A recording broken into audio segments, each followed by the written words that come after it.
The operational environment in eastern Ukraine appears to have entered a new and complex phase of escalation, marked less by traditional armored maneuver and more by the highly sophisticated systematic interdiction of critical logistical arteries through unmanned aerial systems. At the heart of this unfolding strategic challenge lies the reported disruption of the Izium-Sloviansk route, a logistics corridor widely considered indispensable for the continued viability of Ukrainian forces operating in the Donetsk region. Official acknowledgments from the Ukrainian side, notably by Commander Kyrylo Veres of the K2 Drone Systems Brigade, confirm that this vital connection, responsible for the timely supply of munitions, the rotation of forces, and the evacuation of the wounded, has been severely compromised, if not outright blocked, by a highly specialized Russian unit.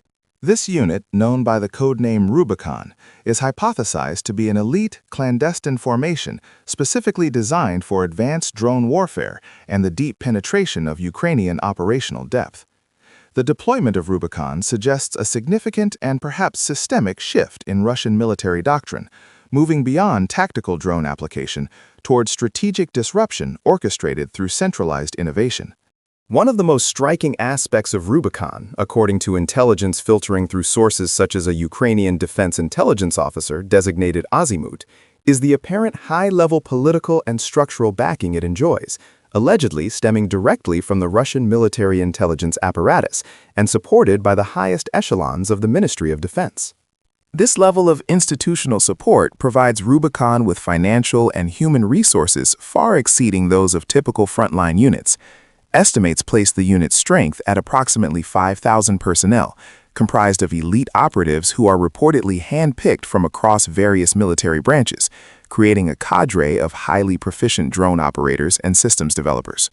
Experts, including Rob Lee of the Foreign Policy Research Institute, suggest that Rubicon functions not merely as a combat unit, but as a central incubator for new Russian UAV tactics and technologies, a locus of innovation where successful battlefield strategies are developed, refined, and then disseminated to other Russian formations.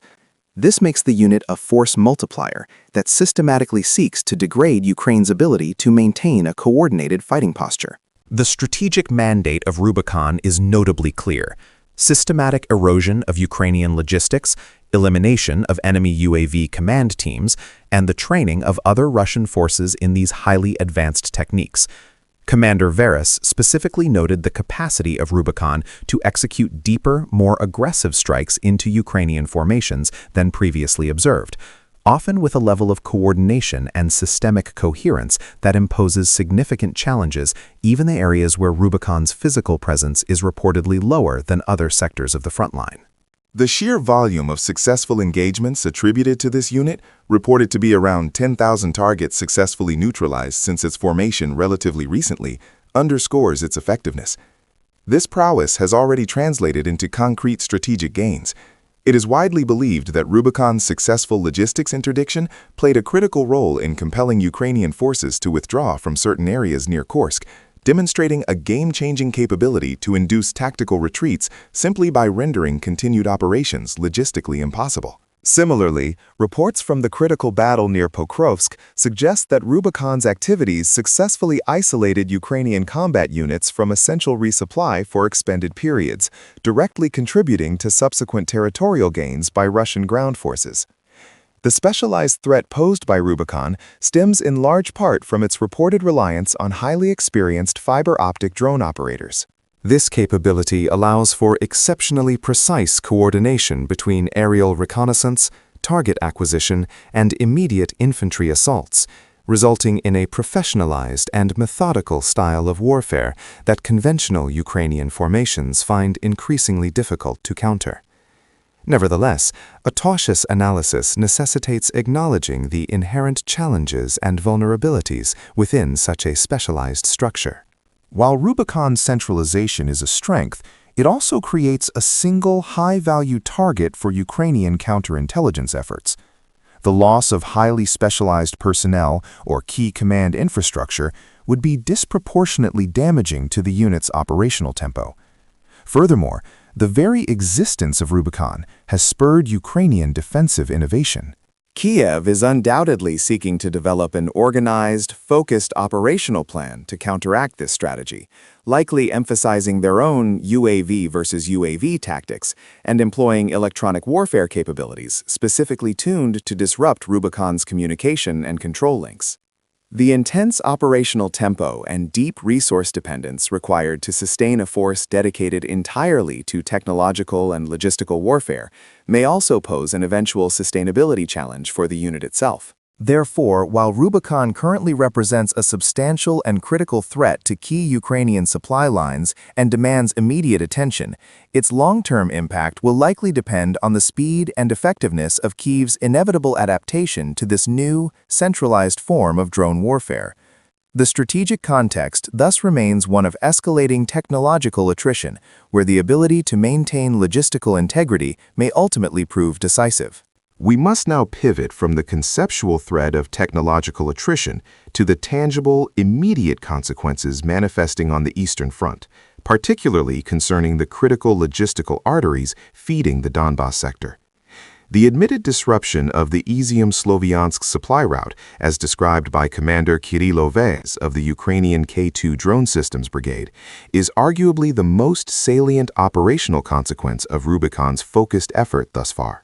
This route, serving as a primary conduit for ammunition resupply, casualty evacuation, and troop rotation between the Kharkiv and Donetsk oblasts, represents the vital nexus of Ukrainian operational stability in the region. When such a primary artery is degraded, or worse, completely interdicted, the downstream effects are rarely localized. It is highly probable that the immediate operational tempo of forward Ukrainian units will be constrained, potentially leading to critical shortfalls in high-use munitions and dramatically slowing the necessary process of exchanging fatigued or wounded personnel. One must hypothesize that the tactical decision cycle of Ukrainian commanders has been significantly accelerated and complicated by this logistical chokehold, compelling them to allocate disproportionate resources to maintaining secure secondary supply lines, routes which are often inherently less efficient and more vulnerable to targeted interdiction, especially by deep-striking drone formations. The history of modern warfare consistently illustrates that a failure in logistical integrity can rapidly compound tactical losses into strategic defeats, and the success attributed to Rubicon, exemplified by the reported isolation of Ukrainian troops near Pokrovsk and the forced withdrawal from parts of the Kursk region, suggests that this fundamental principle remains tragically relevant. The reported effectiveness of Rubicon does not seem to stem solely from numerical superiority, but rather from a highly structured, centralized approach to drone warfare, an approach that fundamentally differs from the more decentralized, organic evolution often observed on the Ukrainian side. Experts such as Rob Lee of the Foreign Policy Research Institute suggest Rubicon functions less as a conventional military unit and more as an innovation hub, concentrating elite drone operators, developing novel tactics, and standardizing advanced communication protocols. The establishment of this center, apparently with the direct backing of the Russian Ministry of Defense and Military Intelligence, signifies a strong political will to professionalize and systematize the use of unmanned systems. The presence of highly experienced fiber-optic guided drone operators, as noted by intelligence assessments, suggests an emphasis on precision targeting and coordination that significantly minimizes signal interference risks, allowing for highly coordinated assaults alongside conventional infantry pushes. This integrated approach, blending sophisticated reconnaissance and precision strike capabilities into systematic operational patterns, appears to be the key mechanism by which they execute the deep strikes necessary to effectively cut key lines like Izium-Sloviansk. While the immediate success of Rubicon in isolating sectors is a demonstrable victory for Moscow's new strategy, the long-term impact remains open to scrutiny, demanding a cautious evaluation of Kyiv's potential counterstrategies. Ukraine is certainly capable of rapid adaptation. Their track record in this conflict is one of rapid technological and tactical shifts. However, the challenge here is arguably structural. Countering a centralized, well-funded, and politically backed innovation center requires a correspondingly cohesive and centralized response. A Rubicon equivalent, perhaps, focused entirely on counter-UAV measures, robust electronic warfare capacities, and developing resilient logistical redundancy across the entire front. It is likely that Kyiv is already developing focused counter-strategies aimed at taking out drones with drones, but the time required to field and fully integrate these systemic changes across multiple operational commands presents a significant window of vulnerability. Furthermore, the sheer financial backing and personnel pool, estimated at around 5,000 specialist personnel dedicated to this endeavor, suggests a sustained threat, forcing Ukraine to divert increasingly valuable resources, both material and human, to defending rear areas and logistics, rather than focusing purely on offensive operations. The fact that Rubicon has reportedly achieved 10,000 successful strikes within a year after being formed just last year confirms its significant velocity and efficiency as a technological force multiplier. This shifts the battlefield emphasis from mere volume of drone usage towards systematized, coordinated, and centralized application designed to achieve profound strategic goals, specifically the systematic degradation of enemy logistical capacity. While the immediate logistical crisis posed by the severing of the Izium-Sloviansk route will likely necessitate costly and painful operational adjustments by Ukrainian forces, the enduring strategic lesson resides in the fact that decentralized innovation, while quick and agile, may struggle against a professionally organized, state-backed structure that standardizes tactics and technology across the entire theater. This phenomenon suggests we are observing the transition from an evolutionary, improvisational phase of drone warfare to a highly organized, professionalized, and systematic phase, where logistics now stands as the primary target of this sophisticated new weapon system. The immediate impact is clear, forcing Kyiv into a defensive posture concerning its supply lines. Yet the longer-term resolution will depend entirely upon Kyiv's ability to mirror this organizational structure, transforming its own successful, though disparate, drone units into a cohesive, system-focused fighting force capable of strategic counter-attrition. The analysis and commentary presented in this video are based on publicly available information and verified intelligence assessments from open sources, and this information represents the perspective of this channel alone, acknowledging the inherent uncertainty and fluid nature of information reporting from active conflict zones.